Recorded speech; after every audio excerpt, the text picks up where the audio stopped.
My wife don't know how to cook. I'm gonna divorce her. I'm not gonna say that because my wife might be listening. No, no, no. It's not. I remember the first meal that my wife cooked for me at the beginning. Ah, how can I put it? Uh, Not the best, but I said it was. It made me sick for a week, but I said it was because I wanted to encourage her to continue to cook. But yeah, uh, I remember that. But hey, now she's a great cook. I love it. I love what she cooks. So,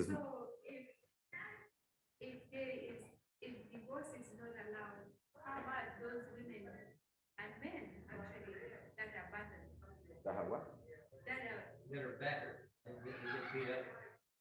Oh, and I mentioned, I think before you got here that this is because of the heart of man or women. That's why God allows it in circumstances like that, where a man or a woman can be hurt or their children can be hurt. It's better to have that divorce. That go ahead. There's an aspect too of this that I wonder about. The Bible says God has put together what no man put. Okay, but the reason that this question is coming is from the compilation that the wives they put together from Illinois Tribes on marriage and family.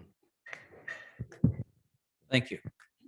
That the compilation that the White Estate has put together on marriage and the family. It's a little book that's about the same size as some of her other books. It's compilation, and she mentions in there quite a number of different places where people got married without God having anything to do with it. Yeah. And so it calls into question the verse in scriptures that says what God hath put together, let no man put asunder. But then that leaves open the possibility of those marriages that God didn't have anything to do with. Yeah. So, God didn't put it together. And so is there a case in which a man and a woman can decide to marry and have it be completely outside of God's will to the point that it might be better off splitting them up? It could be. Now, my wife and I, we have been married this July 39 years. We did not know anything about marriage, God, and that God created marriage and none of that stuff. But we had tried to work things out the best we could, with the best understanding of what he had. And praise God that now we started to know more about marriage in that was an institution created by God.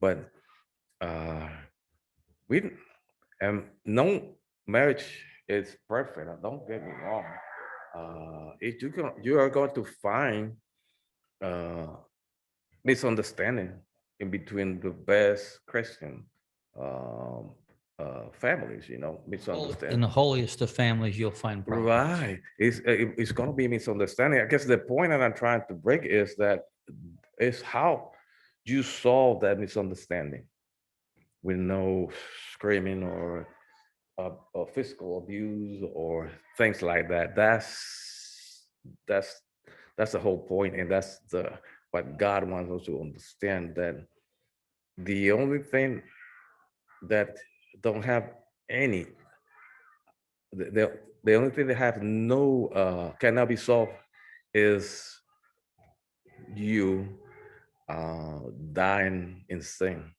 because that's the third of death if you die in sin. But a situation between husband and wife, it can be solved, and talking is important. uh, a lot of talking, and also listening.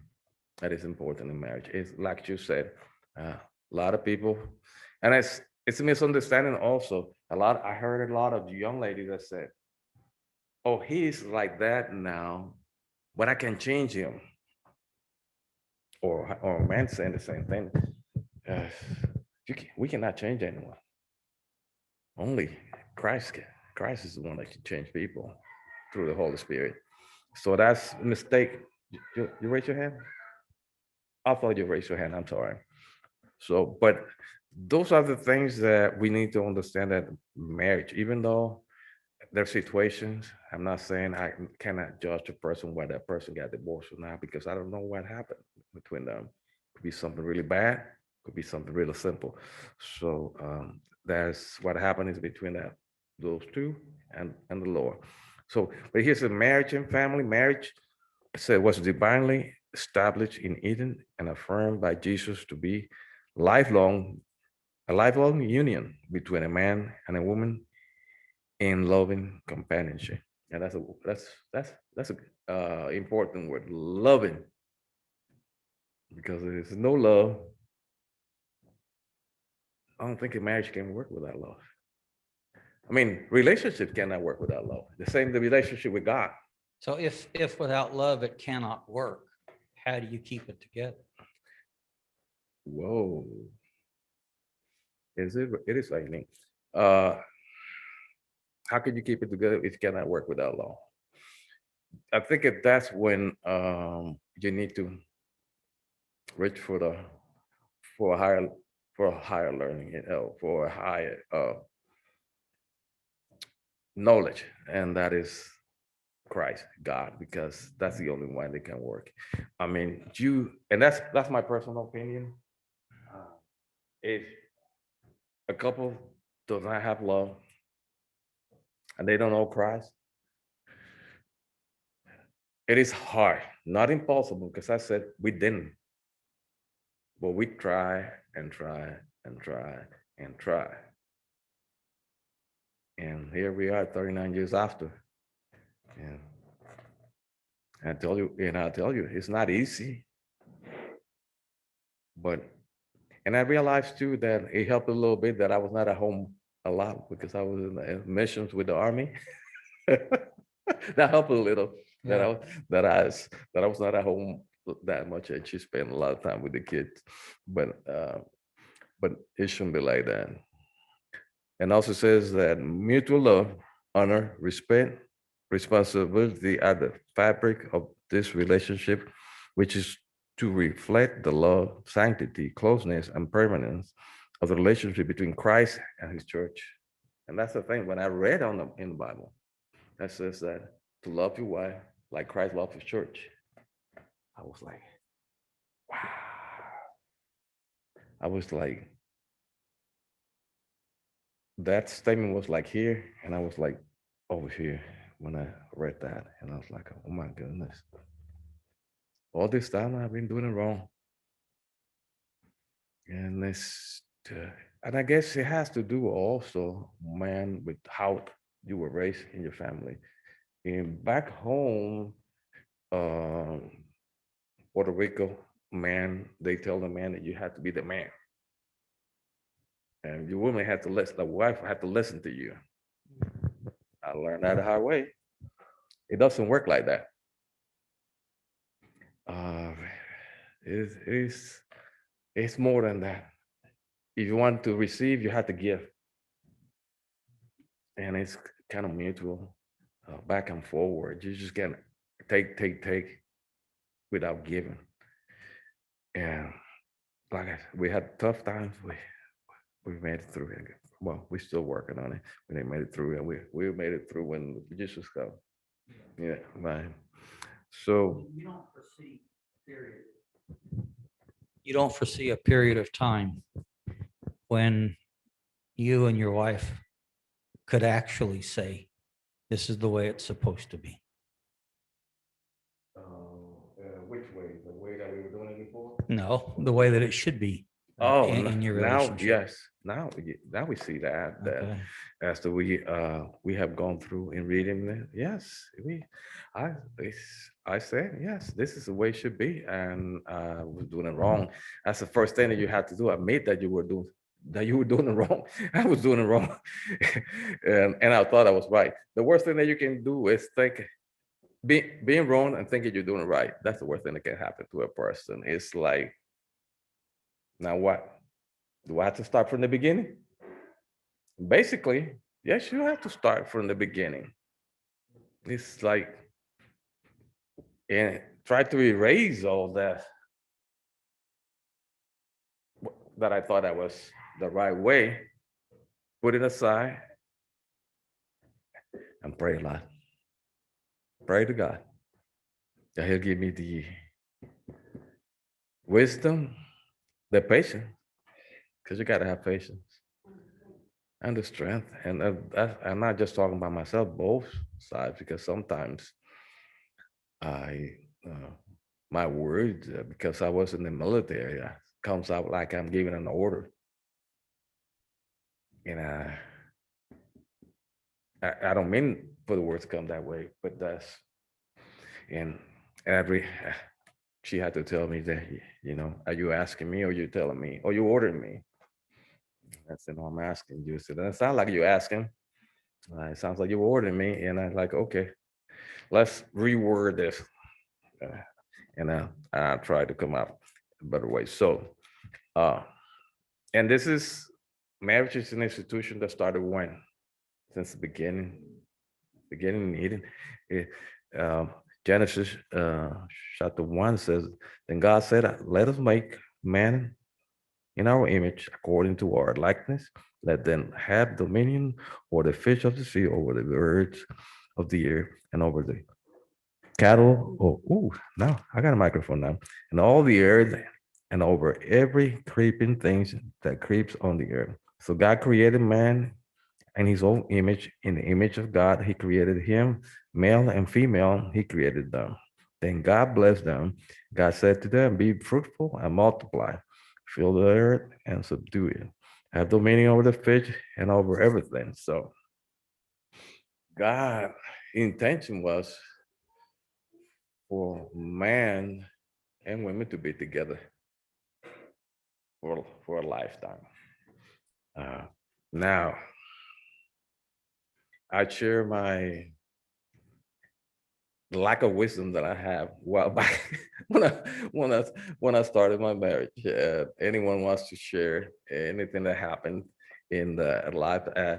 I'll be honest that when I see Brother Oren, his wife, and his children, kind of encourage me to do better every day, because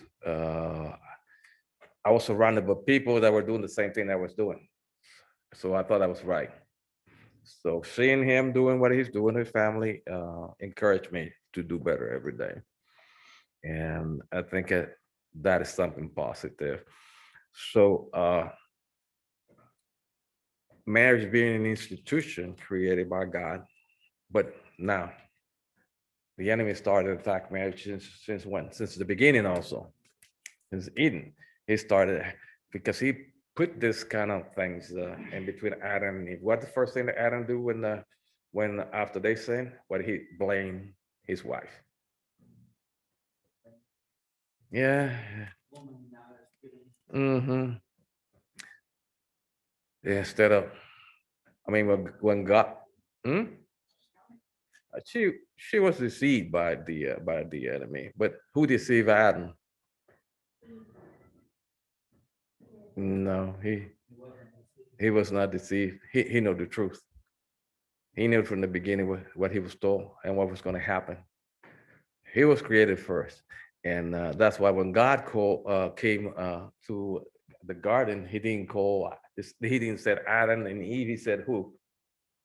He called the man, because he had put the man in charge. Adam was the one responsible for everything. Adam was the one to take care of Eve. Adam was the one that he take care of everything that was around there. So yes, instead of blaming and pointing fingers, as men and women, we need to look inside us and look at what we get, what is the problem, what is the situation within us before we can point the finger out. That's my opinion. What do you think, brother? I guess I take a little more egalitarian view of it. I take a little more egalitarian view than you maybe. Mhm. I think it's important that God took from Adam's side a rib rather than a toe bone. they were meant to be a team together Mhm. as one. Mhm, mhm, mhm. Okay. So to try and start to develop, if I could put it this way, and it might be taken wrongly, but starting to define for them what their roles were, even before the sin, even before their fall. Um, I have always kind of thought that they were to be seen as a team, an equal. Mhm. Okay. It appears as though the sin problem required to outline for Adam that he would be the head of the home. Mhm. Okay. That there had to be, just like we talked about in the lesson today. If you put two different animals in a stock, one of them has to be a stronger mental personality than the other, so that they don't fight each other within the stock itself. Mhm. And so maybe sin required that Eve be submissive. But in the restoration of all things, should there be submission? Yeah, just some basic questions, I guess. Mm. But now to me, there's something to be really said for the fact that if you come to an impasse in which you can't agree, then you just don't do that. You find something else to do Mhm. rather than to have one of them say, well, no, we can't agree and it's going to be my way. My way. Well, what good is that? No, no other way. Right. You know? Right. So it's very difficult for me to visualize a proper relationship in which one can just say, no, it's going to happen my way. Yeah. And she may have really good reasons for why she didn't want to do it. And yet suddenly she has to follow you.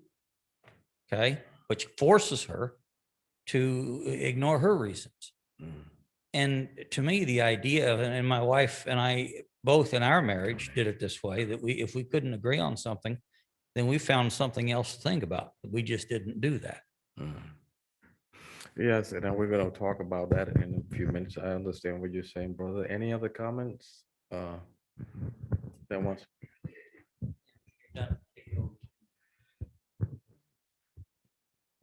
It just it just dawned on me. If when Adam and Eve were in the garden, and before Eve would have sinned, I think it was put on Adam to discipline and teach and train Eve like a child, like a parent would a child, because she was new to everything, and he wasn't because he was there before her.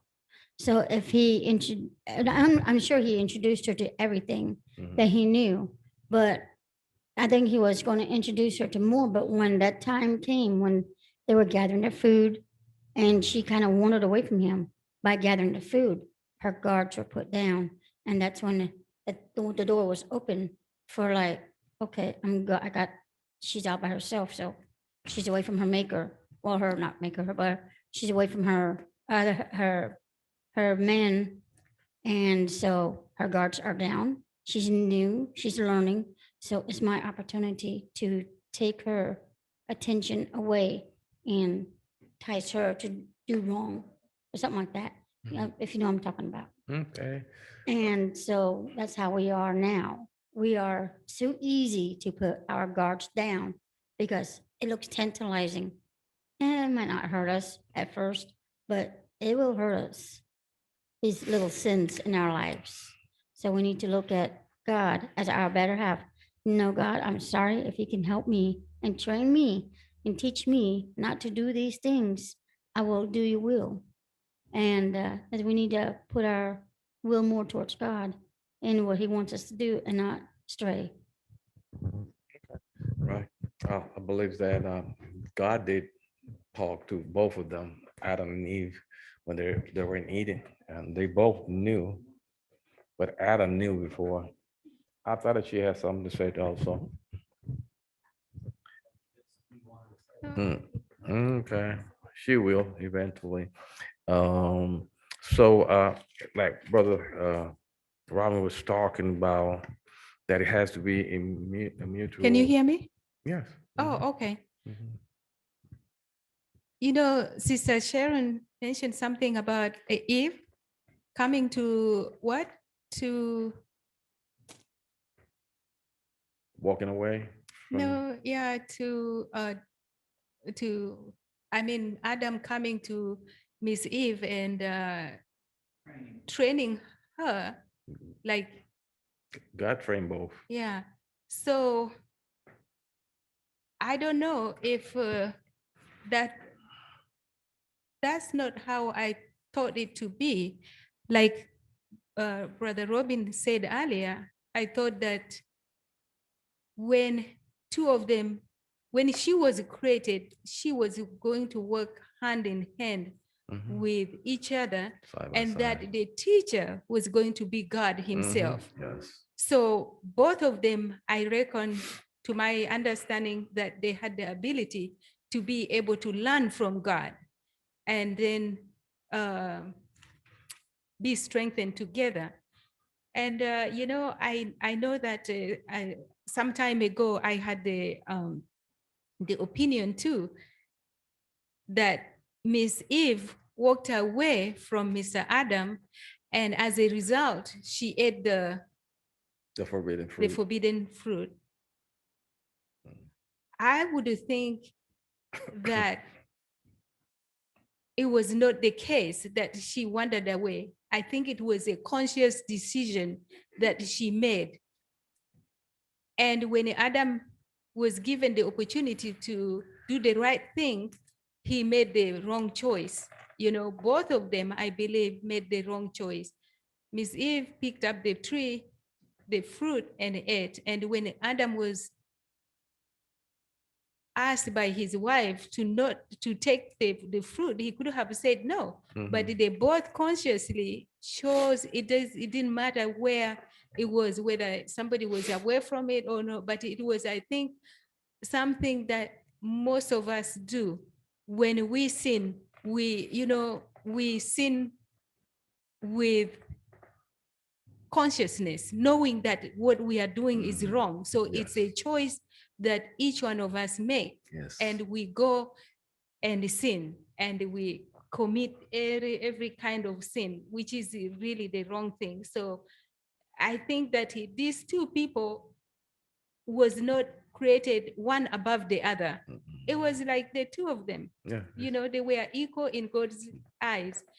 And when you mentioned something about that the woman should be submissive to the man, what the Bible say, I could think of it this way: how the Bible talk about that Christ is the head of the church. Right. And right. so it boils down to, It's to important. really, It's something that I had to learn. And it's okay. The, the man has to love his wife like Christ loved his church. If you love your wife like Christ loved his church, you don't even have to ask the women to be submissive or do the things that you like for her to do, because she will do it lovely, lovingly, because you are treating her the way she should be treated. Now, we don't know when the time between when Adam was created and when Eve was created. We don't know how long uh, Adam had communion with God before. He had communion with both of them. But yes, you're right. God was constantly in communion with Adam and Eve and teaching them. And I talked to a lot of people and said, but God never talked about the Ten Commandments. I'm sure He did to them because they knew what sin was. And so I am positive that God had talked to them about loving Him over all things and love each other. So what I'm trying to say is that if you treat, if you love your wife like Christ loved the church, it should not be a problem for that woman returning that love back to you. That's my personal opinion. yeah, I think that, you read the creation story, it talk about God created this, and then ultimately On the sixth day. he creates man, Mhm. and he created Adam. Mhm. And then was it when he created Adam, if I'm not mistaken, that he said everything was perfect Mhm. until he created Eve. Was it after, how does the story go? But no, when I think it says that in Genesis 1, let's go back. Genesis 1:26, it says, so God created man and his own image. In Genesis 1:27, in the image of God, he created him, male and female, he created them. And then it says, and at the end of that, he said, and God saw everything that he had made, and indeed it was very good. So the evening and the morning were the sixth day. Yeah, so basically, it really didn't take years for Mhm. Mr. Adam or Miss Eve to be created. It was, I would assume, in the period of his creation. On the sixth Right. day, right? So, that means that there wasn't any chance that, oh, Miss Eve missed some other things that Mr. No, Adam. I don't think that you did. missed anything. Exactly. So I think that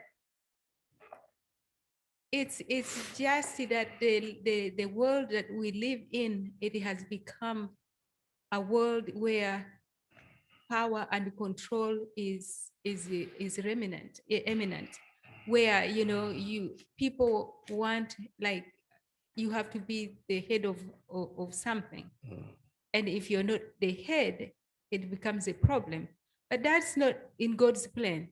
God's No. plan was that, there was nobody being looked down or being looked above. We just have to work within his plan of redemption. And not, we are before the plan of redemption, but it was for life to go on, and that they can respect each other, and that everything that he made would be perfect. But it didn't happen that way. Yeah. But it turned out to be good, Yeah. because after the redemption, man was supposed to carry the original plan that God had. His salvation is individual, and we can see that since Eden. Eve made the decision, free will. Adam makes his decision. Each one make their own decision, and it was a wrong decision, but they make the decision, and that's the path that they decided to take. You're saying something, brother? No, okay, no. So, when God created man, He continued to set on Genesis 2:24. Genesis 2:24 says.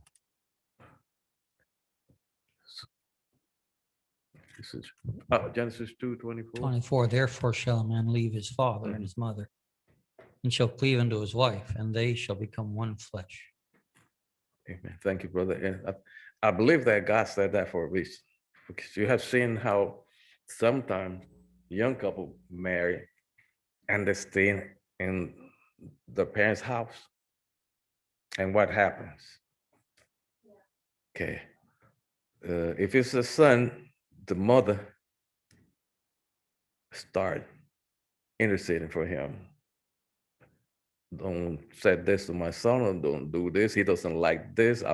He like things this way. And that start creating problems. The same thing if you stay in the mother's house, because it was reason, intended reason behind why that you need to, man has to go to his wife, stay with her. It creates problems. And I've seen it happen, and it's still happening at today's day, because young people, they get married and then they start making plans instead of making plans first and then get married later. At least I had something right at that time. I had joined the military already, and I had a place, and I was making money for the family, but it does not always work like that. Some characteristics of the marriage, it says, one of them is what living. It says is vital to the marriage relationship. This battle to the marriage relationship is a leaving behind of the former primary relationships. So leave home. Don't stay at home, because you never will be able to start a new relationship when you're still entangled on the relationship. Yeah, still living with you. Right. Parents always gonna defend their child. I mean, you are the parents think that their children they're still the children until 100 years old. This is my baby. And this is my wife called it my 39-year-old son, my baby. So you have a baby? Oh my God. I thought you said it. He's 39. But right, and now the other is cleaving. The Hebrew term translated for cleave comes from a word that means to stick, to fasten, to join, to hold on to. So that's the relationship that you were talking about. One. And I think there's always, and I think it's a reason why he took Eve from the side, so they can always walk side by side, not him in front of her or behind her, side by side. Uh, That's the so God is very intentional in everything that He does. You mentioned earlier that it's important to listen in a good relationship. And that's what men so often fail to do. They Yes. kind of have the impression that they're the king. And that, what he decides goes. But there's a reason that God gave a woman to men. They think a little different. They think on a different level. And their input is valuable, very valuable. And it should be paid attention to. It should be listened to and considered. And yet it's that lack of listening that so often takes apart relationships. Mm. And for the husband to realize that his wife is an equal with him, I think is an important way to think, because it elevates her as he should be elevating her. Mm. And it's like Christ, isn't his job to elevate the church Yes. and to cause them, as it were, to sit on his throne with him as he sits on his Father's throne. So the idea of Christ is in fact to elevate and not to hold back or hold down. Yes. True. And when you read the passage in Ephesians, in which it starts by saying, husbands, wives, submit yourselves one to another. That submission goes both ways. Yeah. And when you actually start reading the context and not pulling it apart for the passages you want to hear, Mm-hmm. the woman submits to the husband as the church submits to Christ, and that's optional. That can't be forgotten. Mm. His submission to her goes all the way to the cross. Mm. So his submission to her is required. It's not optional, it's required. And it goes all the way to his death. Hers is a submission that's an option. And it's amazing, but because going back to Ephesians, he says, love your wife. You don't say the wife love your husband. Say, husband love your wife like Christ. It does. It tells the woman to submit and him to love. And him to love. But the point that you also made earlier is that if he loves her the way he should, then her submission to him is an easy thing. It's an easy thing. That's correct. That is correct. And the other quality of or something that marriage should have is covenant. Is that covenant is relationship like the covenant that God has with us, the everlasting covenant. That's a kind of relationship. It's this agape love. It's not just sacrificial love. That's what I'm talking about. That you do anything and everything for that person. And it's amazing that I see and I talk to a lot of male Christians that the only part that they read is about the submission. That's the only thing they can see on the whole on the whole chapter of Ephesians. Submission from the wife to the husband. That they don't ever talk about the love of Christ that we should have for the wife. And we have selected reading, selected hearing, and that's something that we need to as men to overcome, because we only hear what we want to hear. Go ahead. When we see Christ actually, and if you read in the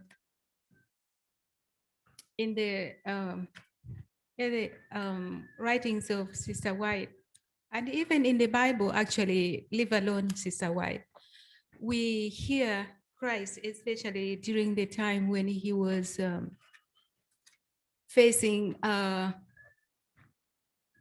abuse from the leaders, he always pointed to the Father. And he said, really, I don't do anything that my Father does not approve. He said, me and my Father are one, or I do my Father's will. And he humbles himself because he loved the Father so much that he was not going to let anything cause or come between him and the Father. If all of us, it doesn't really have to be in marriage, if we love God as much as he loved us, I think we wouldn't really have the problems that are going on in the world or in families where there's tension and where there's no love, you know. Even with God, see, God, with the sin problem, God offered us salvation.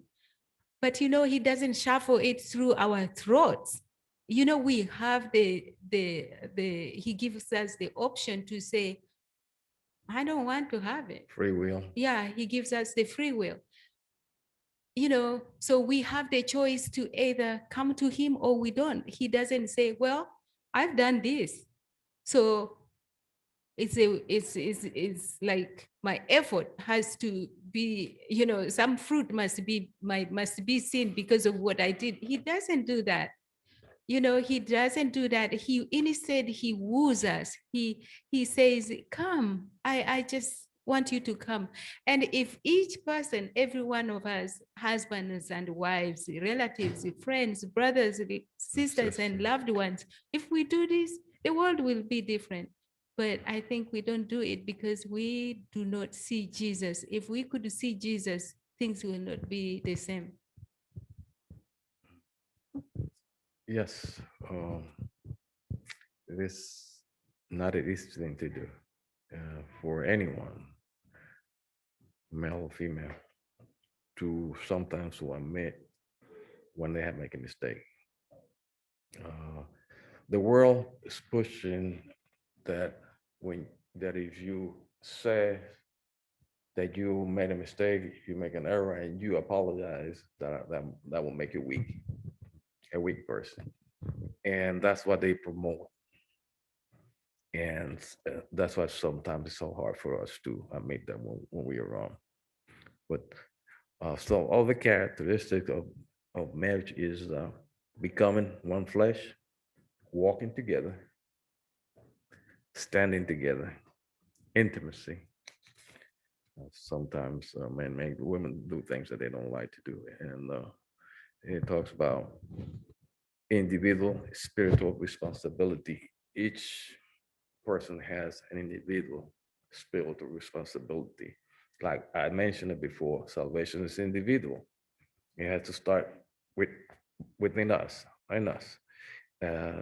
We can only talk to you can only talk to your partner and encourage that person to seek Christ, but you cannot force that person to seek Christ. You know, something else that's important to remember too here is that you can't really speak to a person if it detracts from their own personal sense of value. They have a view of their own worth, a view of themselves as a person of talents, having somewhat to offer. But if you talk to them constantly in a way that belittles that or devalues it, then to stand together, to be one together, that makes it very difficult for the one devalued to be part of that. Because to stand together is nothing more than a reminder of how she or he has been devalued. And that's partly why I really think it's important that a husband not look at his wife as one that must submit, because that gives him permission to be the king. And do anything he wants. That's pretty much.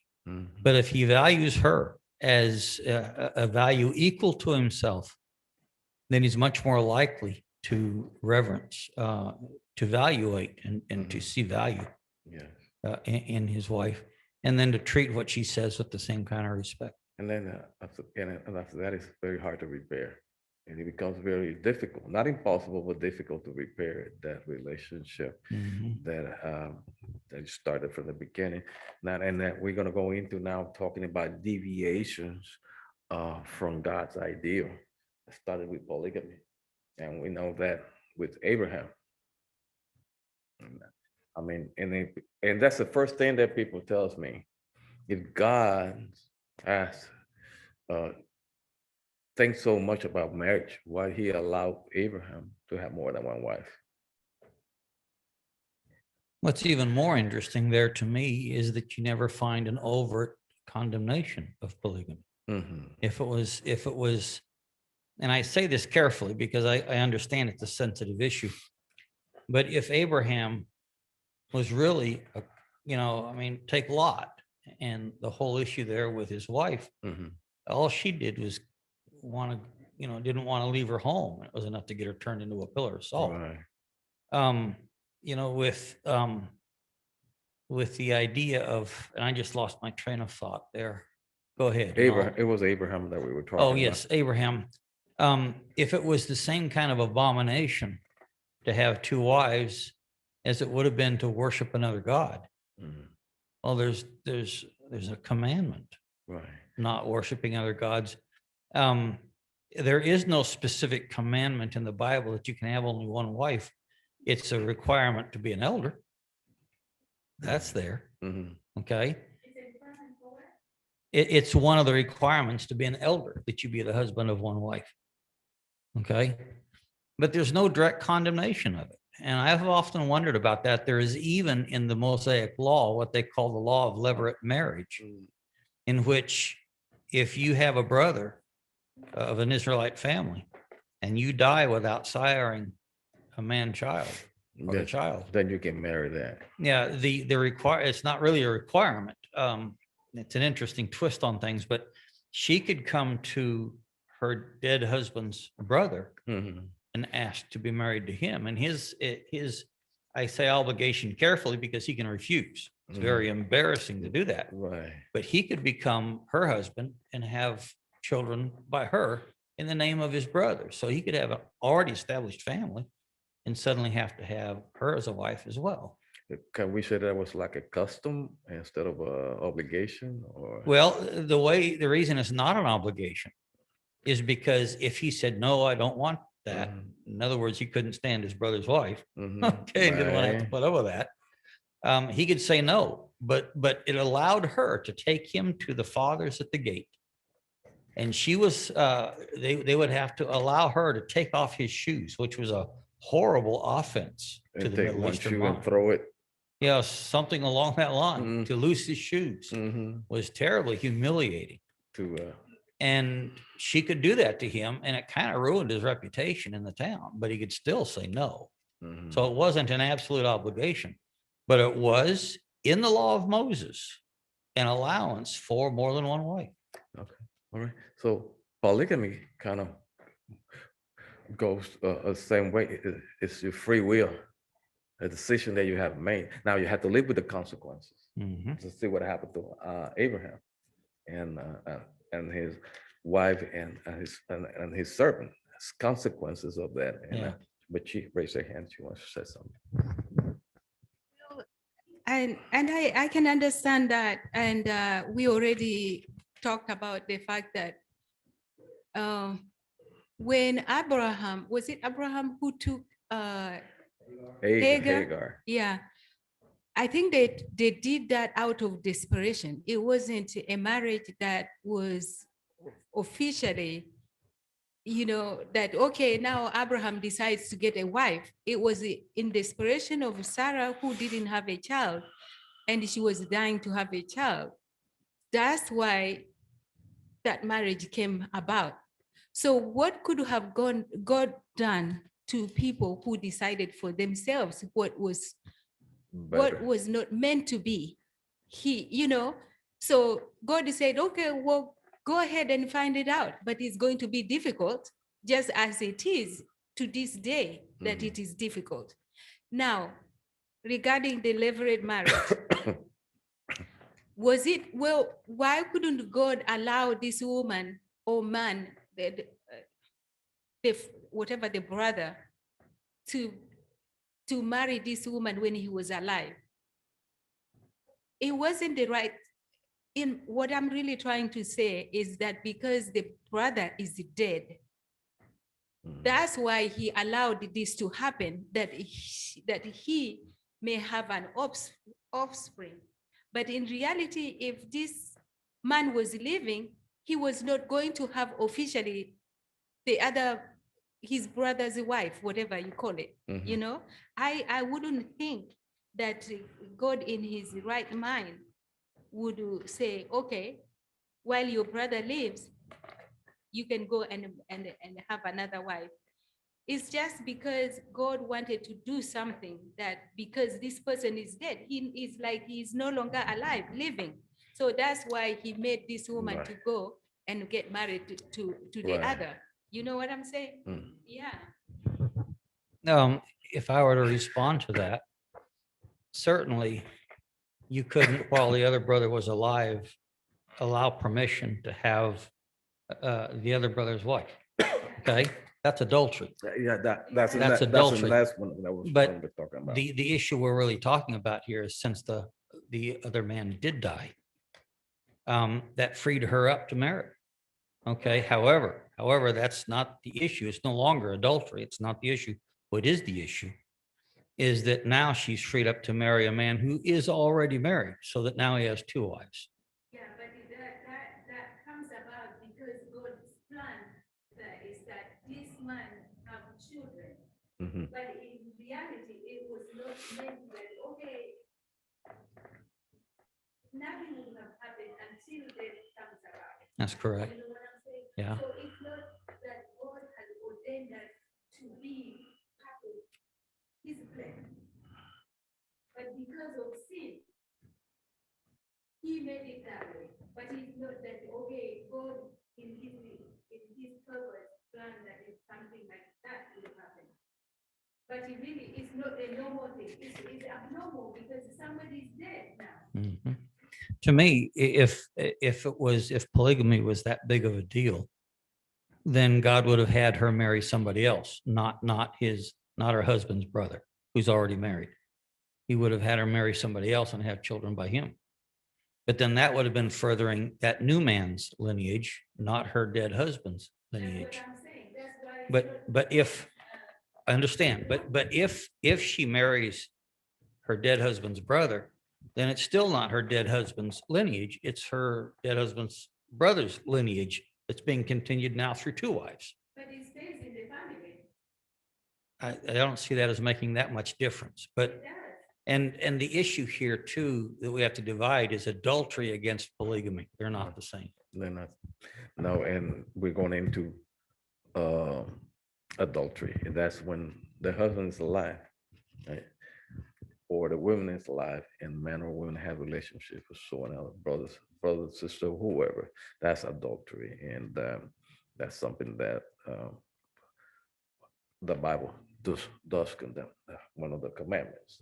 Also, fornication. That's it's another one that is So condemned. my question would be, if you say that that was not something that was that polygamy was accepted. So are you talking about Solomon, that just because God did not condemn it, it was the right thing to do? Well, not necessarily the right thing to do. If we look at all of the Bible stories about polygamy, I don't know is that there's one of them that tells a good story. Consequences of Yeah. So the lesson that we can learn here is be abundantly careful. What I find interesting is that when it comes to other abominations like idol worship or eating unclean flesh, I mean, it's said to be an abomination before the Lord. So, I mean, there's a lot of difference even in our present culture's mind between eating a pork chop and, being involved in polygamy. But one is called an abomination before the Lord, and then the other one isn't even condemned. in words. But We it- can only assume it from the quality of the stories that come from. Right, but it doesn't mean that it's not wrong, because I don't, first of all, me as a man, I don't know how a man can handle two women. That's always hard enough with one, and the same with women, one woman with one man, it's hard enough to keep the marriage together, right? But, But I have a question. How many people do you know in the Bible, apart from Solomon and the Abraham and David. and David, they, that other people that have lived with the two wives in the tent, in the Israelite tent? How many? no, I don't think he mentioned specifically. I know that Saul has many wives also. They also mentioned that he's been with two of them at the same time, like it does with Abraham. And like his stories in the Bible has a purpose. And The Middle Eastern mindset is allowed polygamy from the beginning.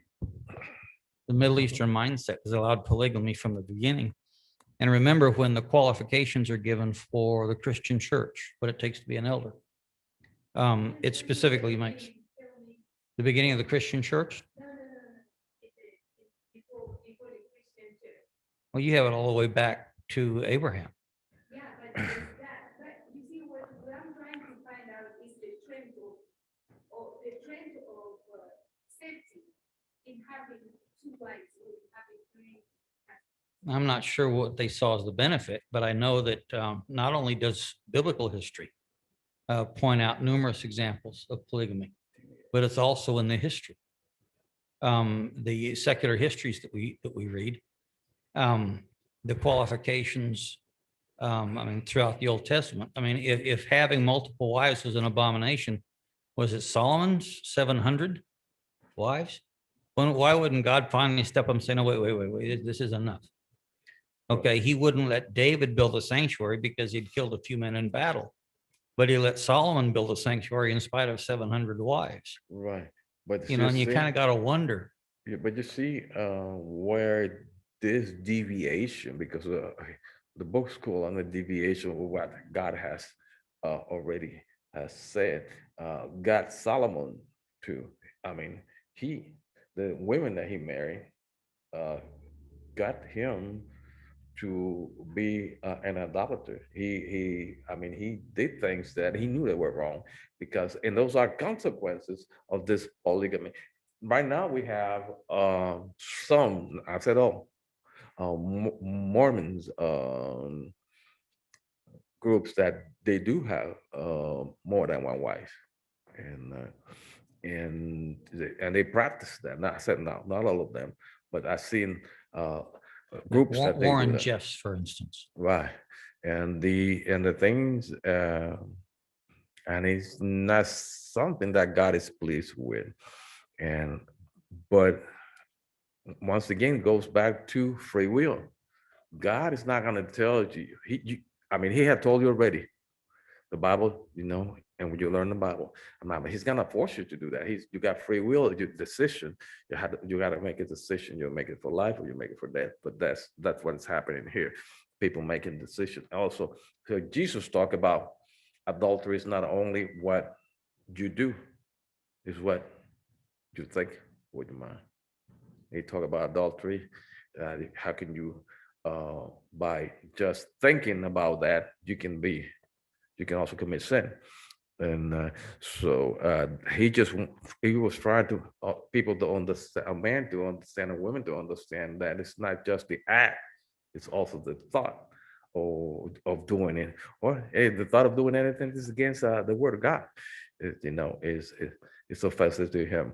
Now, all the deviation is incest. That's bad. Father, son, father with daughters, mother with son. That's a terrible thing. I don't know how. But it's also listed in Leviticus as an abomination before the Lord. It's listed as an abomination. So the whole idea of incest is overtly condemned in the law of Moses, but polygamy isn't. Now, what I don't want to be misunderstood here. I've had many people ask me the same question. And what I feel compelled to be limited to in my explanation is, look, the only thing I can tell you is this. For all the stories of polygamy that you read in the Bible, there's not one of them that's a Mhm. happy story, Mhm. not one. So what should that tell us? Right. And I don't understand what you're saying. You're not saying that go and do it. You're saying that it's not condemned in the Bible, but There's a lot of none of evidence. them has ended up Yeah, right, exactly. a happy ending. Yes. Well, Solomon, yeah, at the Diana time, it says that he repented of everything that he had done, but he still have done. And what happened to his son after him? Mhm. What he created? He's seen all that. He his son did worse than he did. Solomon's son. So go ahead, sister. You know,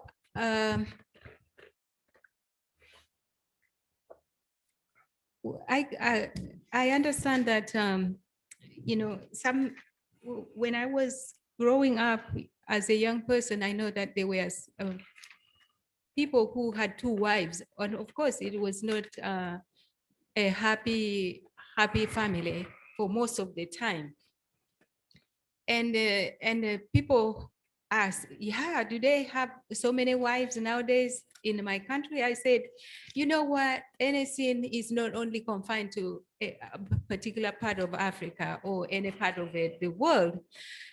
I said there is, you know, sin is everywhere, including in the United States. Okay, here in America, a man might not take a wife home and say, okay, here I am, I have two wives.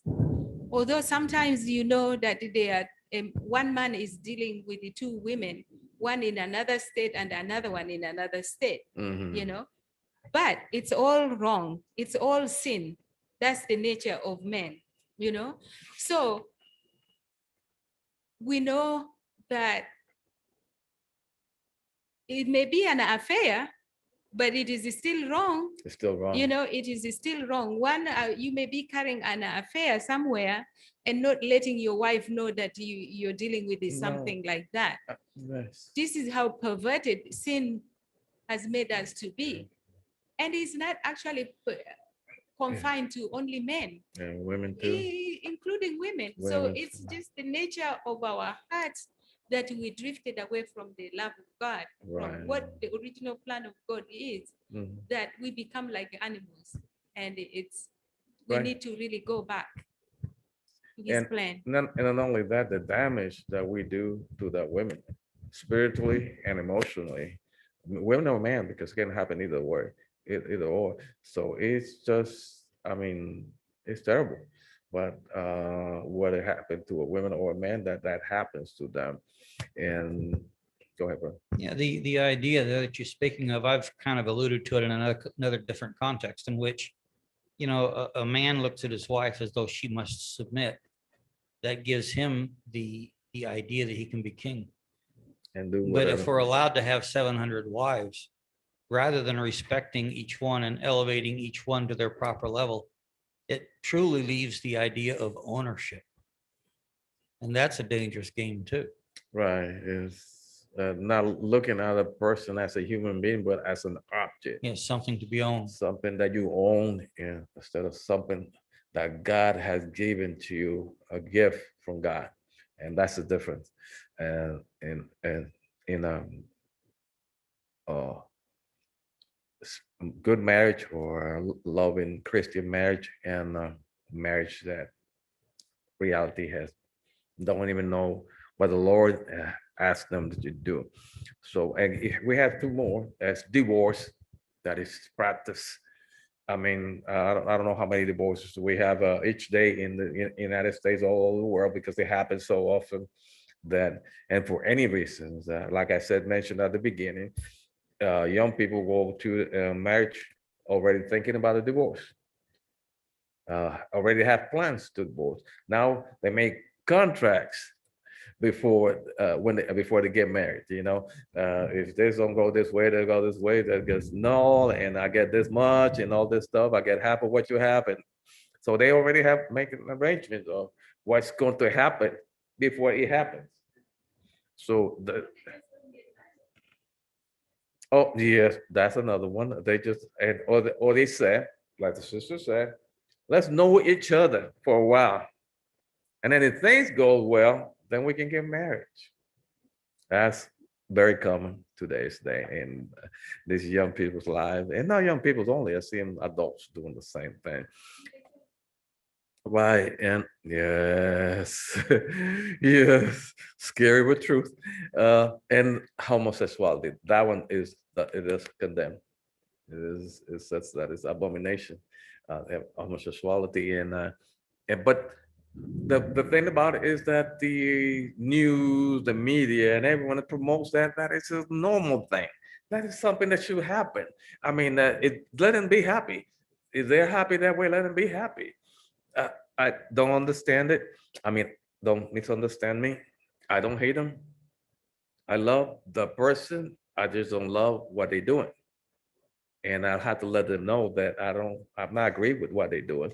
And one of the reasons why I am retiring from my job is because they're promoting this, what is it called? No, the whole thing, they got a name that we're all together in a group. Yeah, right. I can't even say the letters. LGBTQ, and they have the color of the rainbow, they celebrate. They have the company that I work for a week celebrating that. No, no, I just don't agree. I mean, morally, yes, they promote that every year like everybody agrees with that. Now, if I said that I want to have a Bible study I send something in the Bible to everyone, they said something to me because not everyone might like what I sent from the Bible to them. But that is okay. It's okay that a lot of you don't like celebration. Right, but it is okay that I don't agree. I don't like that celebration, and that's what gets me. So the point is that God said, marriage was in between a man and a woman, not between a man, many women, in between a woman and many men, or between man and man, or a female and a female, and that brings to the family. How those children will grow up that in marriage is two men or two women. And then we ask how white people, young people are so messed up in this world. Or a man that has two wives. I'm gonna tell this story because it's before we go, I think I'm going on what's it called? This on prophetic time now. It's over 3:30. A lady, a woman calls in because her husband passed away. Okay, he had an insurance, a life insurance with us, and his life insurance, you put beneficiaries. He has his wife and his other women as beneficiary. When he was, but he was not smart enough. Right. He was not smart enough to change the address. He put the same address. So the real wife get the letter for her and for the other women, and she calls crying. Oh, she was devastated that she had to divide that money in between her and that other woman that she never knew that he had. And how she's just telling the story how he can, I bring that up so we understand, a man and women, what damage we do to a person when we do those things. It's devastating for a person to find out when you pass away that she or he was not the only one. And then you're not smart enough. I mean, you're playing a game, you ain't even smart enough to play the game. It is devastating, and it's something that, yeah, to change the address, and the real wife got both letters, and that was just big mess. Yes. Yes, you live a mess behind. People still, I mean, who knows what that lady probably is gonna think about? How can you God allow those things? You know, how can you God allow this to happen to me? and blame God for those things, right? And those are the kind of things we need to avoid as humans, human beings. And it sounds funny, but it really is not. It's tragic. It's tragic, right? And to find something like that, and what the damage it do to the kids also, even if they all find out that her mom is suffering because what her dad did, and the other women probably even know that he has another wife. No. So,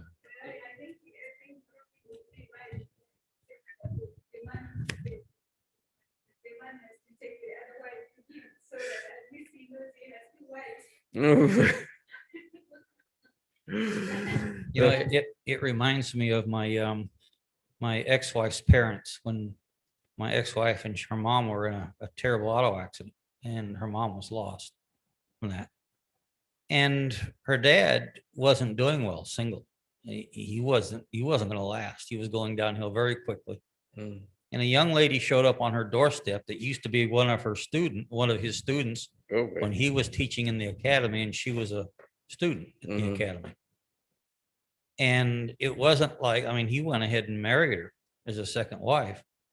So, I mean, it was legitimate. The kids knew they'd lost their mother in an accident, and here the father marries this lady that's nearly 20 years younger than he is. Mm, And It just was- that created enough problem in the family. he that was it- really looking for a heart you attack, know, don't he? Yeah. But when it came time and he died, Mhm. okay, then she got most of the family's wealth and left the kids. And Mm, even that, even with viable reasons, it didn't go well. See? No. Wow. That's another thing. Why blame the kids for us? Because you don't like the women or the wife you had before. Why blame the kids for it? I mean, you're always going to be the father. And I mean, you share that love when they brought those kids in. So you are responsible for them until. So but that's another thing. Wow. Wow. We start telling stories. We'll never finish it. We'll be here until tomorrow. You want to close it with a prayer, brother? Father in heaven, thank you for the opportunity today to talk about some of these things. It's not easy. And I know our church has struggled with the issue of polygamy. When they have moved into other countries where polygamy was allowed, and they were forced to confront, well, what do we do with the gospel message in this context? And it hasn't been easy, even for our church. And Father, we know that you just help us remain close enough to you, that when we do make decisions for our lives, that they are connected enough with you, that you are involved in the choices we make and protect us from these kinds of hardships. And we can take from the Bible the evidence that it has and learn from it and realize that the original design was one man and one wife. Yes. And even though there are no condemnations, at least that I'm aware of, still the evidence is there to help us to know that there's a better way. Yes. So I ask that you be with each one of us, maybe those that are online and listening, and those of us that were here, that our lives will be brought into conformity to your will. Yes. In Jesus' name, amen. Amen. Amen. Thank you. Thank you, brother. Yeah.